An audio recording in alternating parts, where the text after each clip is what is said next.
Speed shouldn't cost you money. The goal is to be fast with quality. Clients aren't paying for your time. They're paying for your judgment, your strategy, your expertise, your knowledge. Welcome to Grant CEO, the podcast for experienced grant writers ready to stop doing all the work and start leading like CEOs. I'm your host, Deronda Harrison, founder and CEO at June 1st Firm and creator of the 5P Grant CEO Framework. Each week, we dive into the shifts in power, position, pull, pricing, and people that will help you build a business that hasn't created another job for you. Ready to step back and trust your team to deliver? I sure hope so. Go from grant writer to grant CEO. Let's get into it. Why your hourly rate is costing you money in the age of AI. We're in this AI world, and if you're using it, it's speeding up your processes, which is the whole point. When I first started in grant writing, just trying to figure out, like, working as a consultant, freelancer, like, how do you charge? What do you charge? What does this look like? Everybody was doing hourly, so let me do the same thing. But always in the back of my mind, I thought that it was just not wise. I always said, well, what if you're fast and you're good and you get clients' results? You're actually penalized for that. But so many consultants who were more experienced than me did hourly, and they've even made statements like, oh, I've charged a straight project fee and I got burned that way, or I'll never do that again, or end up undercharging. And even hearing that, I still concerned me using hourly rates to come up with a rate for clients. So over the years, I've just kind of like refined my pricing, and I got it to a place where I feel comfortable, and it has nothing to do with any hourly rates or even the number of hours. Even my retainer is not based on hours. And I communicate that to clients, and every time I share that with them, they're okay. And I also coach, against hourly rates. But there are some grant consultants who do that. That's fine. But if you're here today, I would just say have an open mind and think about why your hourly rate is actually costing you money. AI is speeding up the entire grant writing process. Of course, it's speeding up a lot of things, but specific to what we're discussing is grant writing.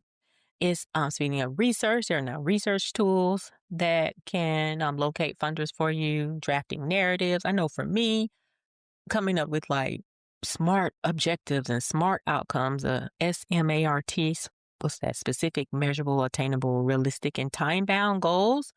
I'm able to drop that in ChatGPT, and it's able to give me initial drafts for a lot of those things. It's even helped me with like brainstorming. I've gotten a bunch of notes from a client on this programming and what it'll look like. I throw it in ChatGPT to turn it into a thoughtful consensus or a thoughtful response. It's speeding those up. It's speeding up me statements and developing. So it's just speeding up the process. So because of that, hourly rates are becoming, to me, I believe, the worst pricing models for grant consultants. So again, just keep an open mind if you do charge hourly and you want to stick to that. Just keep an open mind on this episode and just think about how it can hurt your revenue and undervalue your expertise and what you can do instead. The problem with hourly is when you get faster, you get paid less unless you just add hours onto what it actually took you to do your work. And I know most grant writers are very honest, operate with integrity, the real ones, not the people that just call themselves that, but real quality grant writers. You want to really share the hours that it took you to do a job, so you're actually paid less. When you get better, what you do over time, and faster, you get paid less. When you use AI tools that make you more efficient, you get paid less. Hourly penalizes you for being good and effective. And that's something, even at the very beginning of being a grant consultant, I always said that. It's like, this actually isn't a good thing. Again, I share in the very beginning, I just always said I didn't feel like hourly made sense. It never felt right, but I did it because I didn't know any other way to charge. So it just was like a default. So you may still feel like that's how you need to charge clients. So we'll talk through some other things to do. AI completely breaks the hourly model. It accelerates everything. The research tools cut hours down to minutes. AI helps outline narratives in seconds. Databases and automation streamline prospecting. Your expertise plus AI is supercharged speed. So the power in that is you may ask AI to draft an LOI for you. You put in the necessary prompts to get it to that result. But because of your expertise, knowledge, and experience, you know whether it produced a quality LOI or not. A non-grant writing professional who you said can just probably do the same thing, your argument may be that another grant professional or a non-grant professional can just do the same thing in AI, but they don't know if that final product is quality or not. You do because of your knowledge. You do because of your expertise. You do because of your years of experience. You do because of your years of doing this without AI. So you know what a quality LOI looks like. And I'm using the LOI as an example. That is what the client is paying you for, that knowledge and experience of knowing you have a quality LOI in front of you, a quality grant proposal, a quality application, that you address the answers in the way that this funder wants to hear it, that you aligned your answers to the funder's interests and needs. It sounds very simple, but you answered the questions that are being asked. A lot of times people don't answer the questions because they don't know how, but you as a quality grant writer, use AI to produce results. If you're using it to help you speed up your writing process, you know the results that it produced is good or bad. So maybe just say the first result that you get out of AI is like, oh, this didn't really touch on it. This isn't what I need. I need to refine it even more. A non-grant writer or non-expert in this field would not know that. And again, think about it from that point of view, not the hours it took you to get there, but looking at that result that was produced and knowing if it was quality or knowing that it is quality or not. That's the value in your services. That's the value in you being a grant professional.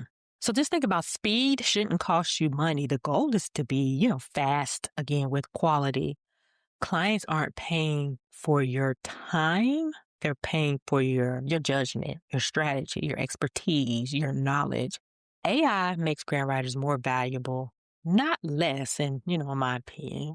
Organizations are still asking about hours. I know you probably want to know, like, how do you navigate that when you do present them? Like, this is my fee. There's no hours attached to it. How do you address that concern? And they just ask that because they're trained to, just like how I said in the beginning of my grant writing career, I just defaulted to hourly because that's what I was told. That's what everybody else did. And I thought that's what I had to do. And they're just asking about that because that's what they know as well. And the hours are predictable to them. So they feel like you charge them hours. They expect it to be about this many and not just say, for instance, if it takes you 30 hours to do a proposal, they don't expect you to come back with 150. So they can kind of pinpoint a pricing for you, if you will. As a CEO, as a leader in the expertise in your field, you're going to shift that conversation when you're having those talks with organizations from hours to outcomes. And that's what I do in all of my discovery calls. When it does come up, which it doesn't that often, but when it does come up and they mention what this looks like in hours, I shift the conversation to outcomes. We focus on outcomes. We focus on impact and deliverables, not hours. You'll never bill more for working faster or punished if something takes less time. The fee is fixed and predictable, not only for you, but for your clients as well. Nonprofits, which a lot of us grant writers work for, they're very budget conscious. They can just pay the same thing from month to month, or if you charge monthly or quarterly, whatever that looks like, they know what that is going to be. There's no surprises. So you're like, okay, you've convinced me. It makes sense. But what do I do instead? You want to think about a flat fee. The goal in that, and not to be burned, if you will, is within a scope of work. So not to do things outside of that scope of work. And most of the listeners here are experienced grant writers. You've been doing this for at least 2, 3, some 5 plus, some even 10 or more years. You know what it takes to get a result, a grant publishing out the door. We all know writing is just a small piece of it. So your scope of work will include those elements that it takes to get to those results. And anything outside of that, you can charge additional fees. So some consultants, I know they like, I don't do budgets. That's internally. The clients I work with, they have to handle that internally. So that wouldn't be in your scope of work. I know some consultants who do not do any like initiating like conversations with potential funders.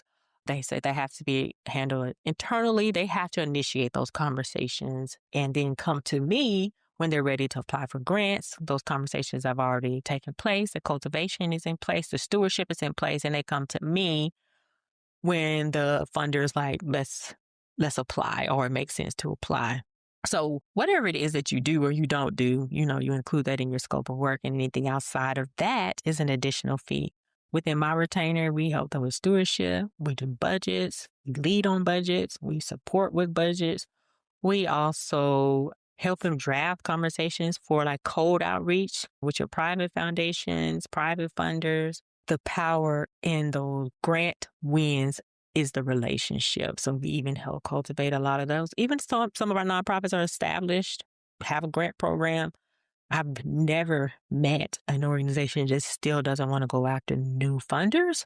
So we even help them with stewarding those relationships. And all of that's included in my retainer model.